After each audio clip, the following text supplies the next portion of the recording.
नमस्कार सभी को। जैसा कि आप सभी को पता है 16 मार्च 2022 को बिहार बोर्ड ने काफ़ी संतोषजनक रिजल्ट हम लोगों को दिया। उसी में आपके अपने संस्थान प्रगति का भी कुछ अलग ही रहा। उसको लेकर हम लोगों ने एक विचार किया, जिसमें जो भी लड़का सब जो है, जो भी स्टूडेंट 340 से ऊपर है, सभी को हम लोग ने कुछ प्राइज देंगे। और बाकी आप बच्चा को भी बहुत बहुत धन्यवाद देते हैं। आप लोगों ने जो इस तरह का किया, आप लोग का मेहनत वाकई काबिल तारीफ़ है। और हम लोग हर रोज़ बोलते थे बैच में कि अब की बार 414 पार, जिसमें 1-2 चला मेरा है, सुबीर है, एक नीरज जी हैं, यह सब 400 प्लस करके दिखाया और उससे पार भी किया।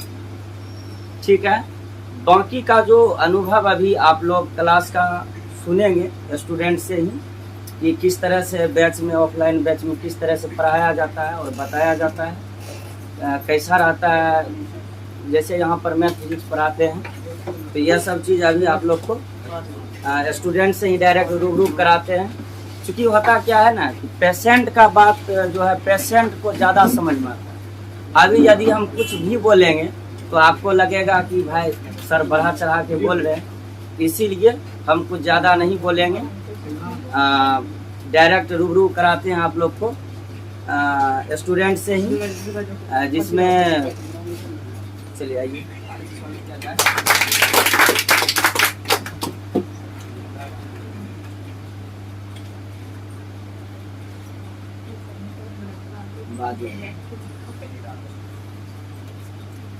आदरणीय योगेंद्र सर एवं बिट्टू सर एवं अतिथिगण एवं मेरे प्यारे दोस्तों, मैं आज बहुत भाग्यशाली हूँ और मैं बहुत ही गौरवान्वित महसूस कर रहा हूँ कि मुझे ऐसा अवसर मिला है कि मैं योगेंद्र सर के सामने कुछ बोल सकूँ। और मुझे इस तरह का सम्मान देने के लिए योगेंद्र सर को बहुत बहुत धन्यवाद।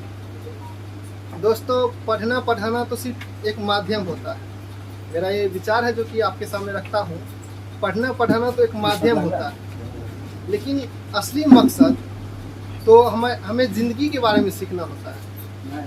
मैं सबों से एक बात पूछना चाहता हूँ, जब आप इससे पिछले क्लास में थे, आप जिस भी क्लास में अभी पढ़ रहे हो, इससे जब आप पिछले क्लास में थे, जैसे कि आप यदि अभी 11th में है तो आप 10th में जब थे, तो कुछ तो ऐसा बात होगा जो कि आप नहीं जानते होंगे, लेकिन 11th में आके जाने होंगे अपने लाइफ के बारे में, आगे क्या होता है, कैसे होता है, इसके बारे में।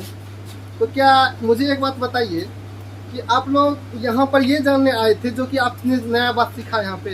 जैसे आप कोई कोर्स के बारे में नहीं जानते थे या कुछ ऐसा था जो कि आप नहीं जानते थे, लेकिन वो तो नहीं सीखने आए थे आप यहाँ आप पढ़ने आए थे, लेकिन आप वो भी सीखे सर के साथ। तो ये पढ़ना पढ़ाना एक सिलसिला होता है हमें जीवन जीने के लिए सीखने का। और एक मैं अपना एक डॉक्टर सर्वपल्ली राधाकृष्णन जी का एक बात बताना चाहूँगा। डॉक्टर सर्वपल्ली राधाकृष्णन जो कि टीचर का और विद्यार्थी का मिसाल है, इन्होंने एक बात बोले थे। ये बोले थे कि शिक्षक एक पुल की तरह है। ऐसा क्यों बोले कि शिक्षक एक पुल की तरह है? जिस प्रकार एक पुल दो नदियों को मिलाने का काम करता है। जैसे कि दो तरफ की नदियां हैं, बीच में पुल है, एक तरफ पानी से भरा हुआ है, एक तरफ सूखा है। तो पुल ही वो माध्यम होता है जो कि भरा हुआ पानी को सुखाड़ की तरफ ले जाता है। शिक्षक भी तो ठीक उसी प्रकार का कार्य करता है। जिस तरफ भरा हुआ पानी है वो ठीक किताब है, और जिस तरफ सुखाड़ पड़ा है वो हम लोग हैं। टीचर क्या करता है, उस किताब से जिसकी हमें ज़रूरत होती है, जिस प्रकार वहाँ सुखाड़ में जल की ज़रूरत थी, तो पुल क्या कर रहा था, वहाँ नदी से वहाँ जल को पहुँचा रहा था। ठीक उसी प्रकार शिक्षक भी वही कार्य करता है। टीचर में तो किताब में तो बहुत सारा ज्ञान भरा हुआ रहता है, लेकिन क्या हम लोग सारा सब कुछ हमें मिल पाता है? नहीं। टीचर वही कार्य करते हैं, उस किताब से जो ज्ञान हमारे लिए ज़रूरी होता है वो हम तक पहुंचाते हैं। और वर्तमान समय में एक और मतलब कि बहुत ज़ोर शोर से ये बातें चलती है कि अभी के टाइम में शिक्षक को मर्यादा नहीं होता है, मर्यादा नहीं होता शिक्षक का। हम पूछना चाहते हैं मर्यादा किसको कहते हैं? क्या टीचर का स्टूडेंट के सामने में पूरा डट के बोलना को मर्यादा कहते हैं? या टीचर हमेशा झुक के, विद्यार्थी हमेशा टीचर के सामने झुक के रहे, इसको मर्यादा कहते हैं? एक बात मैं पूछना चाहता हूँ, क्या कि मैं जिस क्षेत्र से बिलोंग करता हूँ वहाँ की ये परिस्थिति होती है कि हम लोग में से 80% के पेरेंट्स, 80% विद्यार्थी के पेरेंट्स ऐसे होंगे जो कि उतना पढ़े लिखे नहीं होते हैं, आगे के बारे में उसको नॉलेज नहीं होता है। अब एक बात मुझे बताइए, यदि हमें कोई दिक्कत है, पढ़ाई के अलावा हमें क्या करना है, किस क्षेत्र में जाना है, किस कोर्स को करने में अच्छा है, किस कोर्स को करने में बुरा है, ये किससे पूछने जाएंगे? आप अपने लेवल से तो पूछेंगे नहीं, कि लेवल में तो जो आप जानते हैं वो जानता है, जो वो जानता है वो आप जानते हैं, तो वो फिर बात नहीं हो पाती है। क्या आप अपने पेरेंट्स से पूछेंगे? पेरेंट्स यदि पूछेंगे भी तो आप उनको वो सिर्फ इतना बताएंगे जो अच्छा है, जो तुम्हारे लिए ठीक है वो करो। क्या कि 80% तो ऐसे होते हैं जिसके माता पिता उतना पढ़े लिखे नहीं होते, तो वो कहाँ से बताएंगे? यदि इस स्थान पर टीचर भी उतना ही स्ट्रिक्ट हो तो अब बताइए आपको ये सजेशन कहाँ से मिलेगा?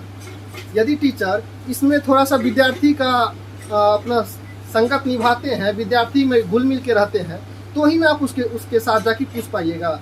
यदि वो स्ट्रिक्ट रहे, वो किसी के साथ उतना मिलजुल के ना रहे, बात ना करे, तो आप कभी भी इतना हिम्मत कीजिएगा कि उससे जाके पूछे कि सर ये क्या होता है, सर मुझे ये समस्या है। पढ़ाई के अलावा, पढ़ाई में तो फिर पूछने का छूट रहता है, सर मुझे ये पढ़ाई के अलावा इस चीज़ में नहीं समझ में आ रहा है, ये चीज़ हमको दिक्कत है, तो आप नहीं पूछ पाइएगा।